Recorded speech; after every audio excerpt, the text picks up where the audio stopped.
নমস্কার, আমি ডক্টর রমিজ মণ্ডল। আজকে খুব একটা গুরুত্বপূর্ণ বিষয় আমরা কথা বলবো। স্পেশালি আজকে লার্জ অ্যানিম্যাল নিয়ে আমাদের কিছু কথাবার্তা থাকছে আপনাদের সঙ্গে। বিশেষত আমরা মিল্ক ফিভার বা পার্চুরিয়েন্ট প্যারেসিস বা পোস্ট ডেলিভারি হওয়ার পর হাইপোক্যালসিমিয়া ইত্যাদি অনেক টার্ম আমরা শুনে থাকি এবং আমাদের কৃষক বন্ধুরা আমাদের কাছে অনেক সময় এরকম সমস্যা নিয়ে আসেন যে তাদের গরু প্রসব করেছে, প্রসব করার পরে আর উঠতে পারছে না, মানে দাঁড়াতে পারছে না, বা স্টার্নাল বা ল্যাটারাল রিকাম্বেন্সি হচ্ছে, মানে কোনোভাবেই উঠতে পারছে না এবং হাত পায়ে প্যারালিসিস হয়ে যাচ্ছে, এরকম মানে কোনো রকম স্টিমুলিতে সাড়া দিচ্ছে না, এরকম কোনো ঘটনা ঘটছে। তো জিনিসটা ঠিক কী, আমরা কিভাবে এটাকে ডিফাইন করব? বেসিক্যালি যেটা হয়, যখন কোনো একটা ক্যাটেল মানে স্পেশালি ডেয়ারি কোনো কাউ, এবার ডেয়ারি কাউ বলতে আমরা বলতে চাইছি যে তার সে প্রেগনেন্ট ছিল, প্রেগনেন্ট হওয়ার পর সে আজকে বা কালকে ডেলিভারি দেবে। ওকে, এবার যখন এই ডেলিভারিটা দিচ্ছে, দেখা গেল আজ সকালে হচ্ছে, এই প্রসেসটা পুরো প্রসেসে প্রচুর ক্যালসিয়াম এবং ফসফরাস লস হয় ডিউরিং দ্য ফুল প্রসেস, মানে পার্চুরেশন যে প্রসেসটা তার মাঝে এগুলো প্রচণ্ড লস হয়। তার কারণ ওই সময় ল্যাকটেশনের যে পিরিয়ডটা, মানে মিল্ক প্রোডাকশন, কোলস্ট্রাম যেটা তৈরি করবে, যেগুলো ওদের বাচ্চাকে খাওয়াবে, সেইটা হঠাৎ করে পিক জায়গায় চলে যায়। তো অটোমেটিক্যালি ক্যালসিয়ামের চাহিদাটা বেড়ে যায়। তো ক্যালসিয়ামের চাহিদা যখন বাড়ছে, কিন্তু বডি ওই অবস্থাতে ক্যাপেবল থাকে না ওই ইনক্রিজড রিকোয়ারমেন্টটাকে মিট আপ করার জন্য। তো তখন কী হচ্ছে, হাইপোক্যালসিমিয়া হচ্ছে এবং হাইপোফসফেটিমিয়া হচ্ছে। তো এই দুটো জিনিস ঘটনা ঘটছে। এবার দুটো ঘটনা ঘটলে কী কী ব্যাপার হয়? বেসিক্যালি যে জিনিসটা হয়, শরীর বোন থেকে ব্লাড এবং ব্লাড থেকে বোনে ক্যালসিয়ামটাকে মোবিলাইজ করে, এইভাবে একটা সিস্টেম চলে আর কি।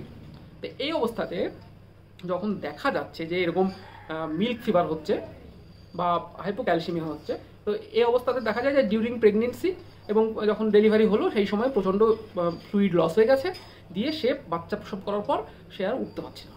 তো আমাদের কী কী করণীয়?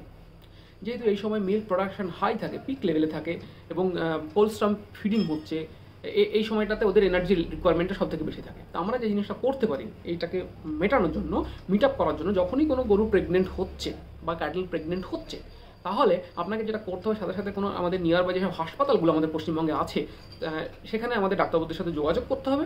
যোগাযোগ করার সাথে সাথে আমাদেরকে যে জিনিসটা করতে হবে, ওর প্রপার খেয়াল রাখতে হবে, যেটা এক্সট্রা কোনো সাপ্লিমেন্টস যদি প্রয়োজন হয় বা ভিটামিনস প্রয়োজন হয় বা ডাক্তারি কোনো রকম মেডিকেল হেল্প লাগে, সেটা কিন্তু আপনাদের কাছ থেকে নিতে হবে ডাক্তারবাবুর কাছে গিয়ে।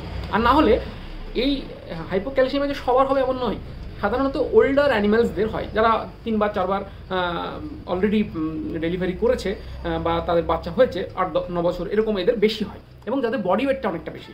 তো এদের বেশ কিছু স্টেজেস আছে। যখন প্রথম দিকে যেটা হয় যে বাচ্চা প্রসব করলো, তারপরে মিল্ক প্রোডাকশন শুরু হচ্ছে, এই অবস্থাতে এরকম সে আর উঠতে পারছে না, মানে বসে পড়েছে, উঠতে পারছে না। প্রথম যেটা হয় হাইপার সেন্সিটিভিটি এবং টুইচিং অফ দ্য ইয়ার, মানে এই জায়গাগুলো প্রচণ্ড এক্সট্রিম হয়ে যায়, মানে কোল্ড এক্সট্রিমিটিস।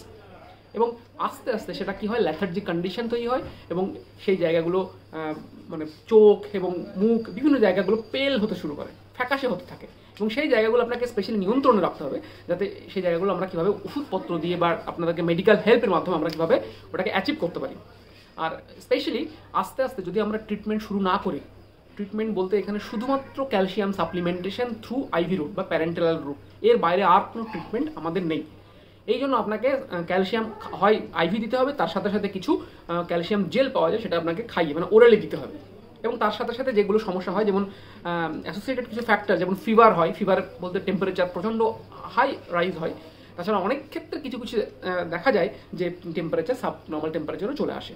যেহেতু অনেক এই পার্টিকুলার সমস্যা, এই সমস্যার সময় অনেকে ধারণা যে মিল্ক ফিভারটাকে সিরিয়াস কোনো ইলনেসের সাথে আমরা অনেক ক্ষেত্রে গুলিয়ে ফেলতে পারি। তো এই জন্য আপনাকে মাথা রাখতে হবে, এটা ম্যাক্সিমাম 2 to 4 ডেজ পর্যন্ত লাস্ট করতে পারে। এর মধ্যে আমরা ট্রিটমেন্ট শুরু করলে আমরা কিন্তু একটা সুস্থ সবল মা এবং বাচ্চাকে আমরা পেতে পারি।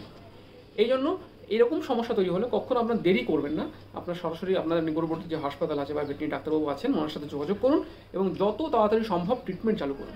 অনেক ক্ষেত্রে দেখা গেছে দুরকম হয়, রিল্যাপসিং অ্যান্ড নন রিল্যাপসিং। মানে আমরা ট্রিটমেন্ট শুরু করলাম, তারপরে 12 ঘন্টা 8 ঘন্টার মধ্যে ভালো হয়ে গেল, আর সেটা রিকারেন্স হলো না। বাট কিছু কিছু সময়ে ওই 1,2,5 ডাইহাইড্রক্সি ভিটামিন ডি এর কনসেন্ট্রেশনের বাড়া কমার জন্য এবং পিটিএইচ এর প্লাজমা লেভেলটা বাড়ানোর জন্য, করার জন্য চেঞ্জেস হয়। এই জন্য অনেক সময় নন রিল্যাপসিং ফিভার আমাদের কাছে গুরুত্বপূর্ণ নয়, বাট রিল্যাপসিং ফিভারটা খুব সমস্যাদায়ক হয়। তার কারণ দেখা গেল আমার দিলাম আইভি ভিটামিন ক্যালসিয়াম, তারপরেও কিন্তু আবার দেখা গেল 12 ঘন্টা 8 ঘন্টা পর আবার হচ্ছে। এই জন্য অনেক ক্ষেত্রে 12 ঘন্টা থেকে 36 ঘন্টা পর্যন্ত দুবেলা করে 6 থেকে 8 ঘন্টার ব্যবধানে আমাদেরকে কিন্তু ক্যালসিয়াম দিতে হতে পারে, এবং সেটা ওরালি হতে পারে, এবং তার সাথে অ্যাসোসিয়েটেড যে সমস্যাগুলো হচ্ছে সেটাকে আমাদেরকে কাউন্টার করতে হবে। তো আশা করি এই ভিডিওতে কিছুটা কাজে লাগবে, কিছুটা আলোচনা সবার কাজে লাগবে। যদি এর বাইরে কোনো জিনিসপত্র জানতে ইচ্ছা করে জানাবেন। নমস্কার, সঙ্গে ছিলাম ডক্টর রামিজ মণ্ডল। হ্যাঁ দিদি।